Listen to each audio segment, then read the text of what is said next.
बिहार में फिलहाल भले ही ठंड का प्रकोप है, लेकिन विधान परिषद चुनाव की सुगबुगाहट के साथ ही यहां के राजनीतिक गलियारे में गर्मी आनी शुरू हो गई है। अगले कुछ दिनों में बिहार विधानसभा की 24 सीटों के लिए अधिसूचना जारी हो जाएगी। एमएलसी चुनाव को लेकर महागठबंधन में सीट बंटवारे का मसला शांतिपूर्ण तरीके से निपटता दिख रहा है, लेकिन सत्ताधारी एनडीए में खींचतान होने के आसार दिख रहे हैं।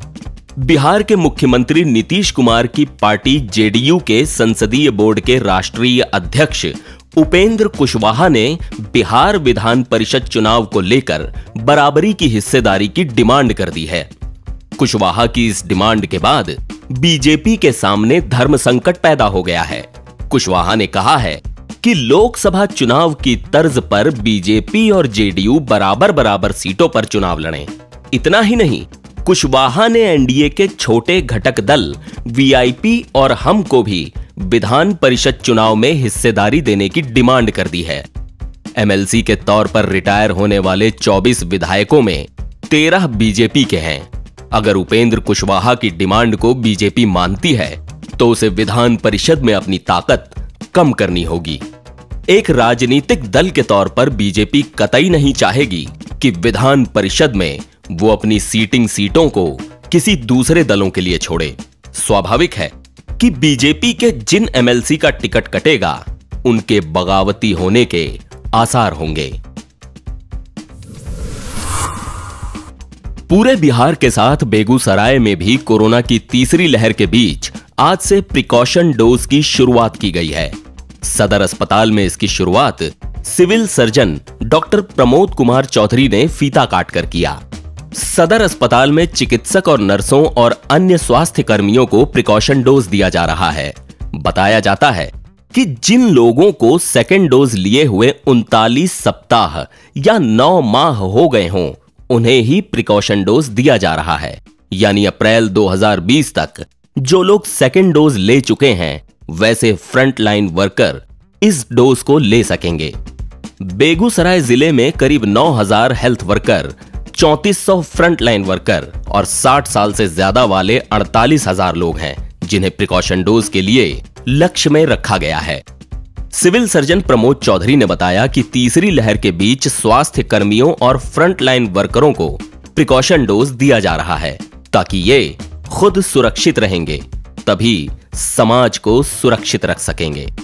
सेकेंड डोज लेने वाले जिनका 9 माह पूरा हो गया है, उन्हें यह दिया जा रहा है। ये पूरे जिले में अभियान के साथ शुरू किया गया है और हर चिन्हित जगह पर यह दिया जा रहा है।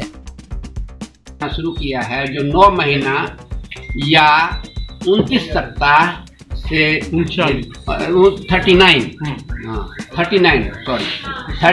वीक्स से जो ज्यादा का हो गए हैं या 9 महीना जो भी कहिए, तो उनको एक डोज दिया जा रहा है ताकि उनका इम्यूनिटी में वृद्धि हो और वो अभी जो तीसरी लहर आई है उससे अपने को बचा सके, ताकि समाज को बचाने में वो सक्षम हो सके, फ्रंट लाइन वर्कर और हेल्थ केयर वर्कर।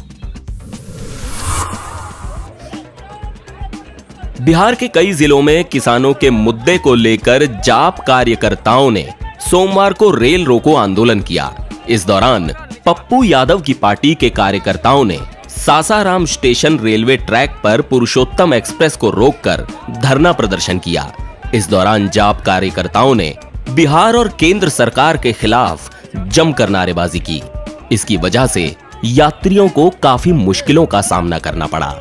इसके अलावा समस्तीपुर में भी जन अधिकार पार्टी कार्यकर्ताओं ने भोला टॉकीज गुमटी पर सैकड़ों कार्यकर्ताओं के साथ वैशाली सुपरफास्ट एक्सप्रेस समेत कई ट्रेनों को रोक दिया।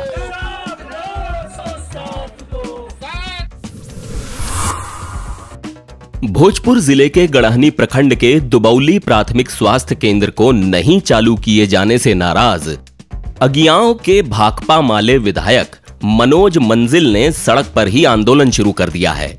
सोमवार को विधायक आरा सासाराम स्टेट हाईवे के दुलारपुर के समीप अपने सैकड़ों समर्थकों के साथ बीच सड़क पर बैठ गए और लोगों से जनसंवाद करने लगे। दरअसल दुबौली गांव स्थित प्राथमिक स्वास्थ्य केंद्र का निर्माण पिछले वर्ष ही किया गया था, लेकिन उसको अभी तक चालू नहीं किया जा सका है। इसके कारण आसपास के मरीजों को काफी परेशानी का सामना करना पड़ता है। इस मामले को लेकर विधायक ने जिलाधिकारी और सिविल सर्जन को जल्द से जल्द अस्पताल को चालू करने के लिए पत्राचार किया था, लेकिन मामला ठंडे बस्ते में ही रहा। विधायक के मुताबिक 3 जनवरी को फिर विधायक ने पत्र के माध्यम से उनको सूचित किया कि अगर 2 दिनों के अंदर अस्पताल को नहीं चालू किया गया तो वो जन आंदोलन करेंगे। बाद में आनन फानन में जिला प्रशासन ने एक नर्स और एक स्टाफ की प्रतिनियुक्ति करते हुए अस्पताल खोलने की खानापूर्ति कर दी, जिससे नाराज होकर विधायक सड़क पर उतर गए।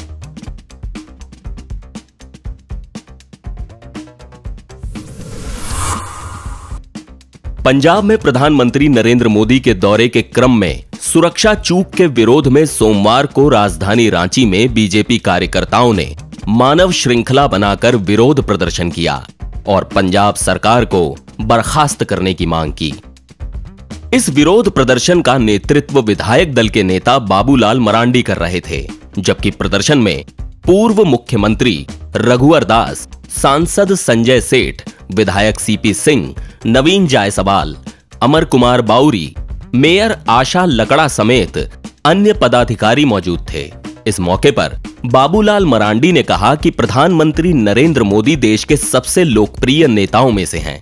इसके अलावा वे देश के प्रधानमंत्री भी हैं, लेकिन पंजाब में जहां प्रधानमंत्री के काफिले को रोका गया, वहां से पाकिस्तान की सीमा 10 किलोमीटर की दूरी पर है। ऐसी स्थिति में काफिले के रास्ते में भीड़ खड़ी करना कई सवाल खड़ा करता है। इससे पहले भी 2 पूर्व प्रधानमंत्री की हत्या सुरक्षा कारणों से हो चुकी है। ऐसे में गलत मंशा से भीड़ का इस तरह से प्रायोजित तरीके से जुटना कई आशंकाओं को जन्म दे रहा है। राजधानी रांची में हरमू चौक से अरगोड़ा चौक तक करीब 2 घंटे तक मानव श्रृंखला में सांसद संजय सेठ, पूर्व मंत्री अमर कुमार बाउरी और मेयर आशा लकड़ा ने भी कांग्रेस पार्टी की आलोचना करते हुए कहा कि प्रधानमंत्री देश के अभिमान हैं। उनकी सुरक्षा मामले में पंजाब सरकार ने लोकतंत्र को कलंकित किया है। प्रधानमंत्री की सुरक्षा में जानबूझकर चूक की गई। इस मामले में पंजाब सरकार को बर्खास्त करना चाहिए।